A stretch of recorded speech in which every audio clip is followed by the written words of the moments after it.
Okay, hi, good morning everyone. So my name is Li Qi, I'm from My Community. So My Community, we're actually a non-profit organization dedicated to preserving the everyday stories of the everyday people. So we do so because we feel that every community has a story to tell, and these stories actually have the ability to bring communities together. Therefore, we are called My Community. Yeah. So over the past 4 to 5 years, we have actually reached out, knocked on the doors of residents of Queenstown to collect some of their stories as well as artifacts, artifacts and the stories related to these artifacts. And we have accumulated over 2,000 artifacts in our collections. And what we are doing this year with Wikibase is actually, with Wikimedia, is actually to digitize some of our collections via Wikibase Cloud. So, but before that, let me share a little bit more about my community through a video.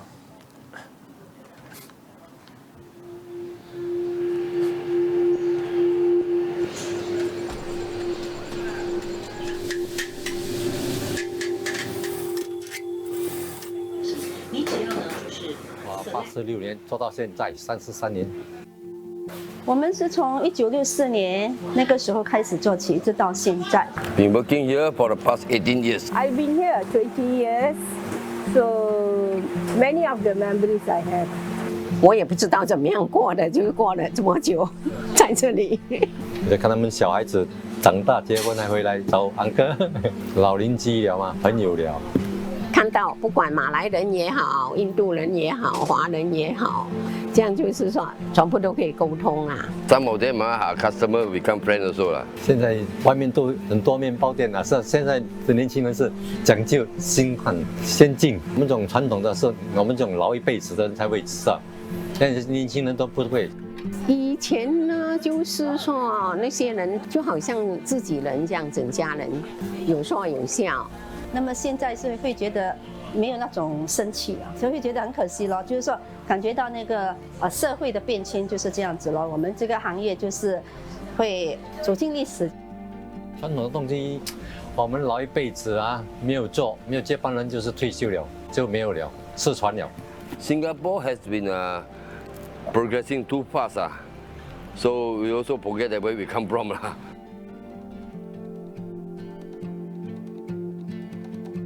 We have lost our heritage, and something has to be done to preserve them. Youngsters like us have to be involved and learn the heritage. You can't continue, at least preserve it so that heritage is not lost. My community actually try to preserve the social fabric of the people. We are community members that come from all walks of life, regardless of race, regardless of age. It's really about using my community as a platform to broadcast the voices of these resident guides as well as the residents themselves.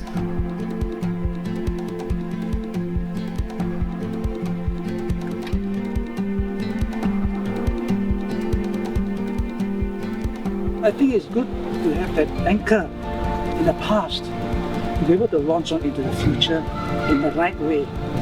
Not just stories, but objects as well from our past that tells of stories from our parents to our grandparents to our great-grandparents' heritage. Like keeping these stories around was really something that a lot of people was not really too focused on anymore. I'm hoping that all these narratives and all these stories that we've gathered in the past, still in the midst of creating today, will form the basis of foundation stones or building blocks for what would be ever stronger community bonds for the people who are currently living in these estates, as well as their future generations.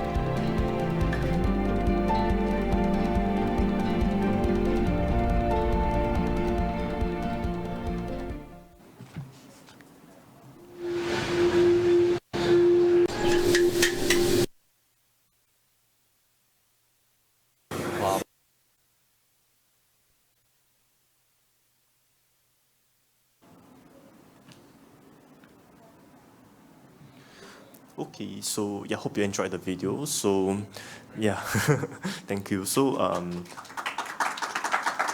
okay, yeah. So my community, we have been around since 2008. So it has been about 1.5 decades we have been around in the heritage sector.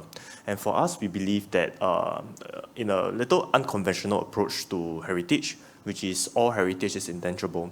So typically, when we think of heritage, we think of places like museums, heritage sites, artifacts, monuments, for example. But oftentimes, what we feel is that it's not really the artifacts itself that gives it heritage value, but the stories that we ascribe to a certain object or certain monument that actually gives it a certain value. So for us, we believe that heritage is a cultural process that engages with acts of remembering that work to create ways to understand and engage with the present.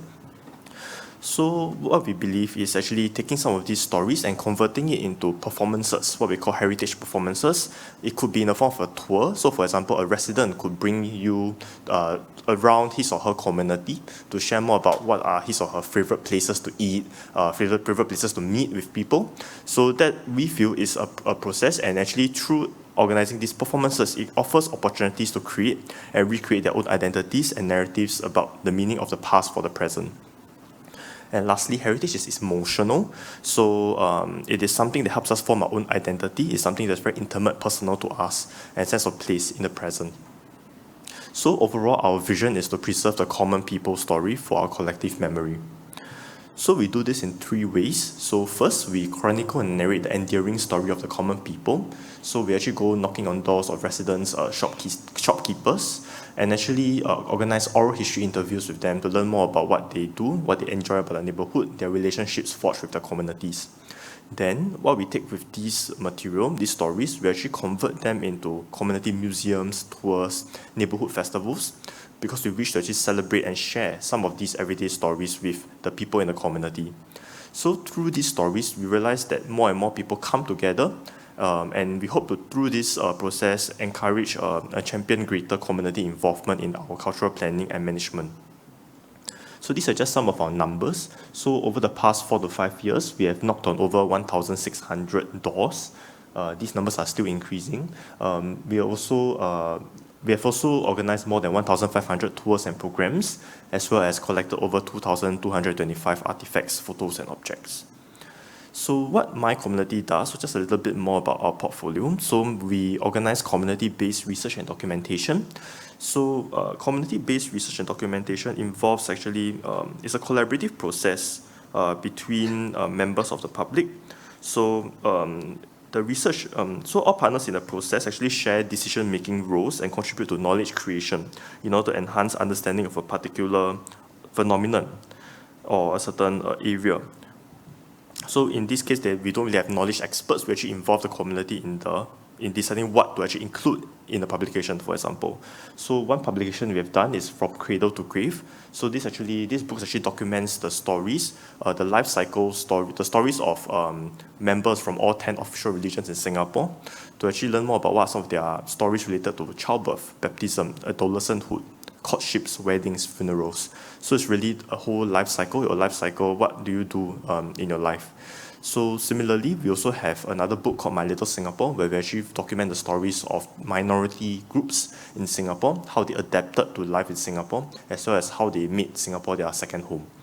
So Queenstown also celebrates her 70th birthday this year. So we are working on a publication that shares about Queenstown's development as Singapore's first satellite town. So apart from research, we also celebrate our everyday places, people, places, and practices. And how we do it is through, one of the ways we do it is through conducting heritage tours. So for us, community heritage tours are mediums where the embodied past is engaged visually and experientially in a co-curated collection of heritage sites within the neighborhoods. So these sites are invested with sensory cues, which remind participants about the progress of the community, and are layered with personal biographies and collective memories that's transpired on site. So right now, we have 12 heritage tours, and 3 of them are actually available for registration in Wikimania, namely the Tiong Bahru Heritage Tour, the River Valley Heritage Tour, as well as the Tanglin Halt Heritage Tour. So if you have time, you can also check out the Wikimania website and try to sign up. So they're actually very touching, because most of the times it's the residents themselves that guide and show you guys around the neighborhood. So apart from that, we also organize community heritage festivals. So this is actually a nationwide ground-up initiative which celebrates the people, places, and practices which makes our community enduring and endearing. So for right now, actually it's happening right now, every August, we organize a heritage festival to, for example, over here, it's actually a tour of the Pasir Panjang Wholesale Centre after hours. So we're going late in the night to see how our vegetables and fruits are packed and prepared before they are sent to our markets early in the day. So these are just some of the stories we want to document, some of the lesser known stories that we want to share with everyone through My Community Festival. So if you have time, we're organizing something this year in Chinatown, just a few MRT stops away. So if you have time this Saturday and Sunday, do drop by. So lastly, we also organize community museums, galleries, and heritage corners. So these are institutions which helps to advocate for greater community involvement and social cohesion. So just to share a little bit more about one of our we feel our greatest achievements is actually at My Queenstown Museum.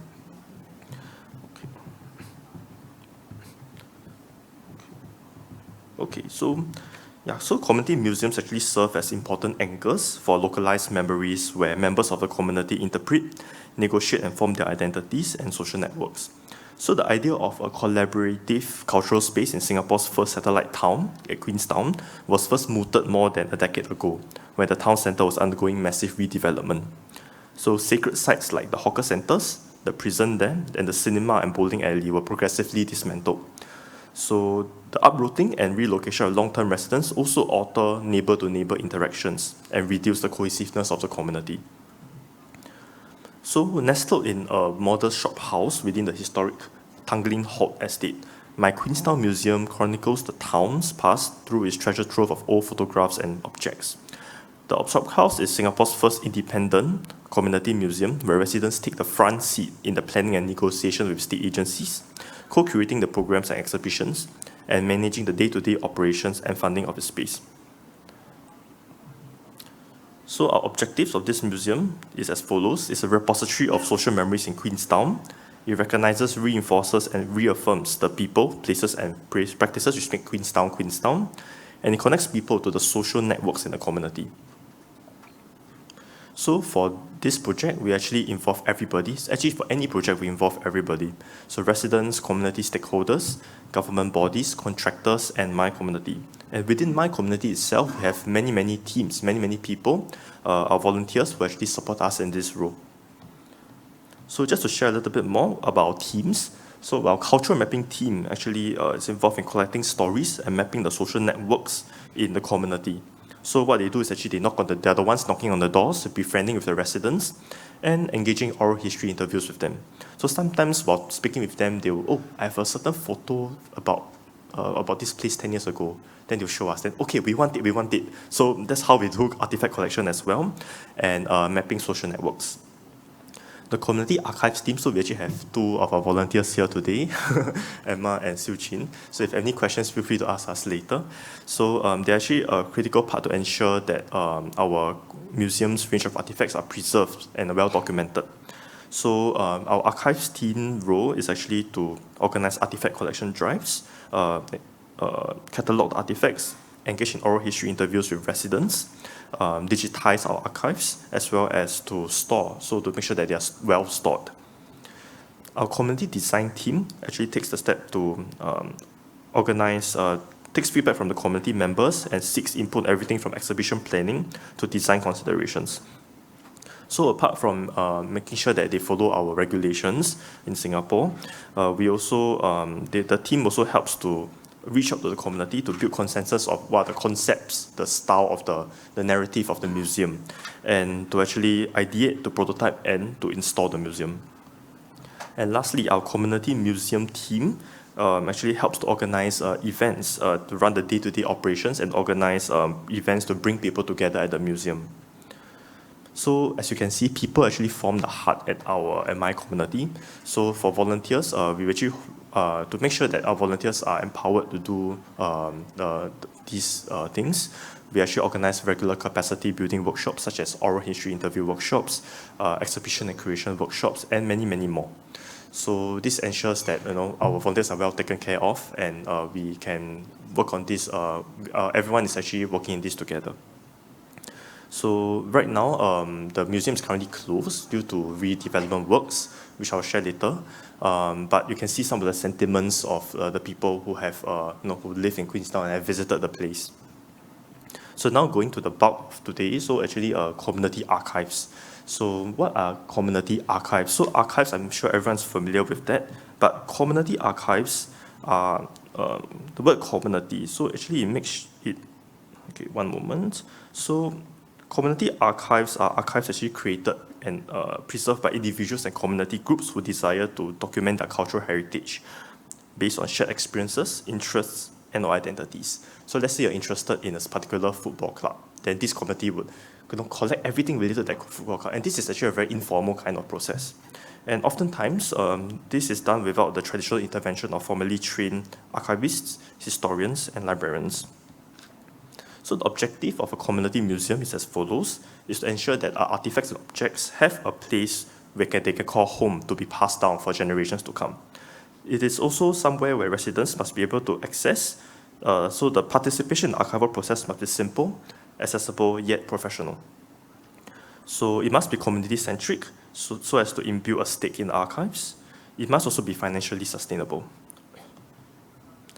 So just a little bit more about this place we call Queenstown that we have been talking about this whole time. So our target participants includes residents, shopkeepers, volunteers, and other community stakeholders that have lived, worked, played, and/or prayed in older housing estates like Queenstown. So among some of these older estates, many have been affected by this thing called SERS, the Selective En-Bloc Redevelopment Scheme, which is a government policy to renew housing estates. So for example, the SERS at Tanglin Halt saw 31 HDB blocks comprising 3,480 flats and more than 200 hawkers and market stalls, neighborhood shops, and eating houses in Tanglin Halt demolished and relocated to Dawson. So since 2019, over 7,000 residents have moved out, signaling an end of the era of the pioneer housing estate. So to keep some of these community networks intact, our volunteers have been befriending elderly residents and collecting numerous artifacts, photographs, and oral history interviews from them.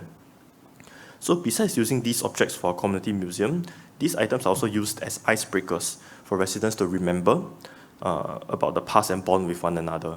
So these archives also provide a basis for social programs to help the elderly residents with dementia to remember life experiences, memories, and stories of the past, helping them to gain some competence as well as confidence through using the skill, through actually interacting and actually contributing to the museum.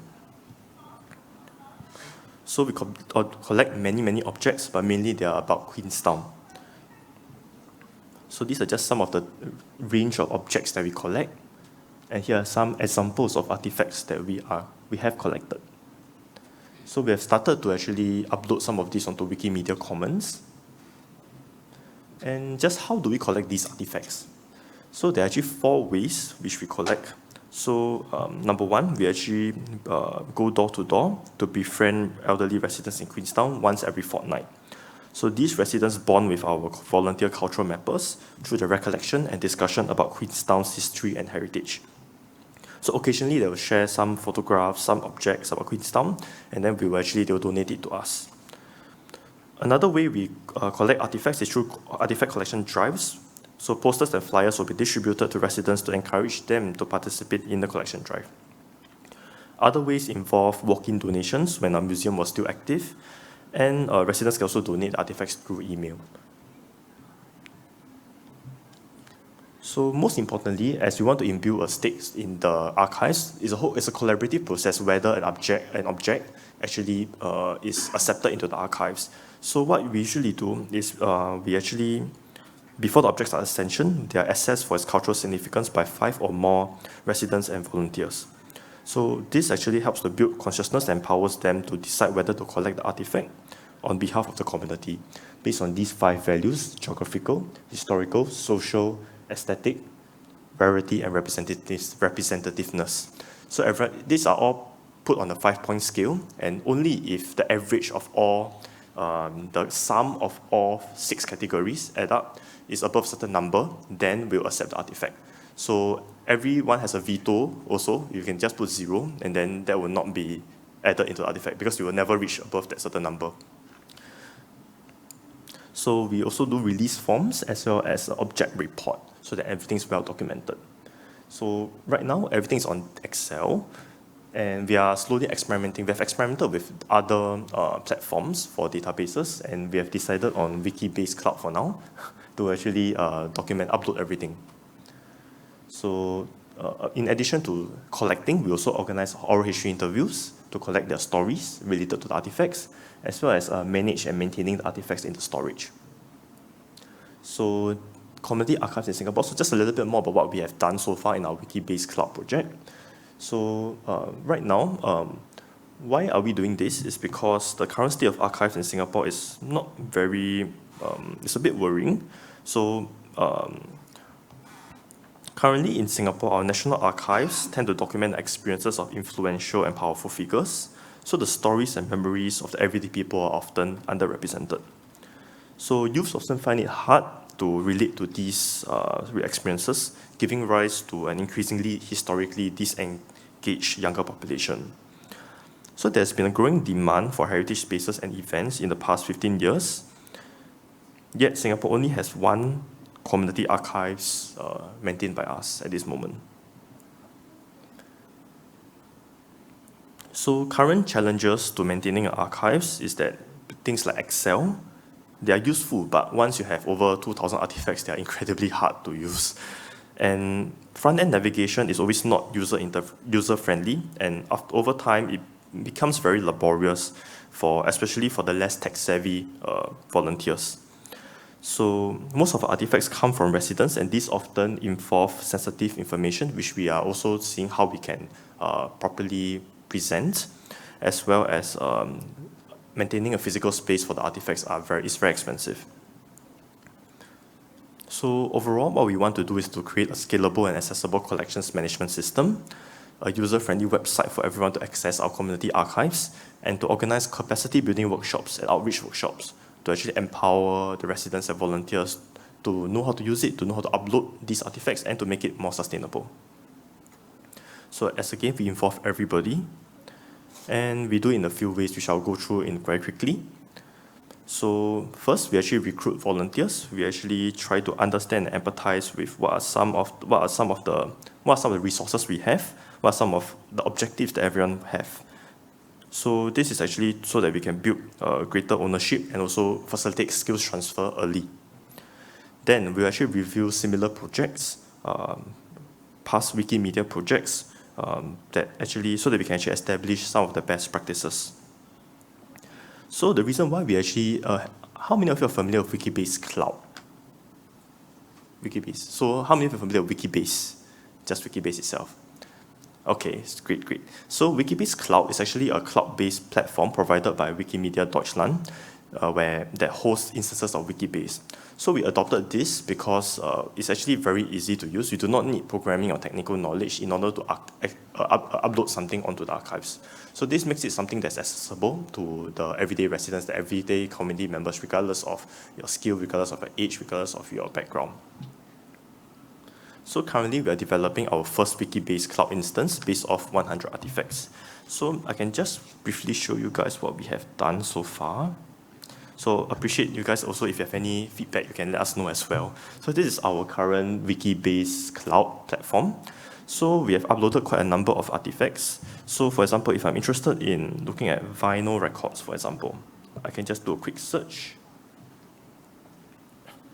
And you can see the vinyl records that we have uploaded from our database will appear. And this is what you can see.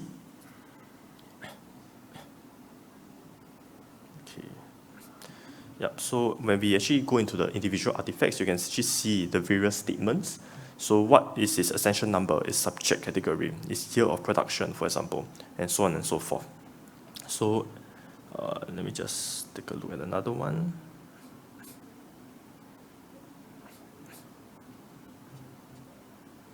So for example, we have a photograph. So we actually uploaded, everything okay? Can you zoom? Sorry? Behind are not seeing it very well. They cannot see it very well. Yes. Okay, so I'll increase the size. Okay, thank you. All right, so this is just something. So Let me just briefly. So this is an example of a page for our artifact. So if you're interested to find out more about how it looks like, because currently Wikibase Cloud doesn't have this feature to show photographs, we're actually integrating this with Wikimedia Commons to actually help us to actually see the artifacts visually. Yep, so you can see over here. So let's say we are interested to find out more about the artist. So you can see just now the artist called Maurice Patton. So I can also do a quick search, Maurice, and you can see it comes out. So you can see more about what the discography. This is the main artist, and it will actually include such as this artist is actually this is actually part of an album. It's actually they usually speak English and Mandarin. The location is in Singapore. So you can actually go down different rabbit holes. So if you click on this link, you can actually see what some of the discography. So what some of the albums that this band has produced. And you can also continue on and on and on. So this allows us, once this is a bit more populated, you can actually start seeing there are a lot of different rabbit holes that you can jump into. You can start from, for example, a vinyl record. You can eventually end up in, I don't know, another country, for example. So this is actually very interesting because you can actually go down on very, very long rabbit holes using this platform. And oftentimes, for us, we feel that data modeling is the most important, most crucial in doing this. So what we have done is actually we have modeled this based on what we can see in Wikidata. So for Wikidata, for example, what I usually use is Bohemian Rhapsody as an example of a music piece. So oftentimes you can see they actually have an existing data model. Oftentimes we just adapt what they have, we tweak it along the way based on what we are interested to use, based on what we need and our requirements are. We add some statements, we remove some statements, so that it becomes something like this.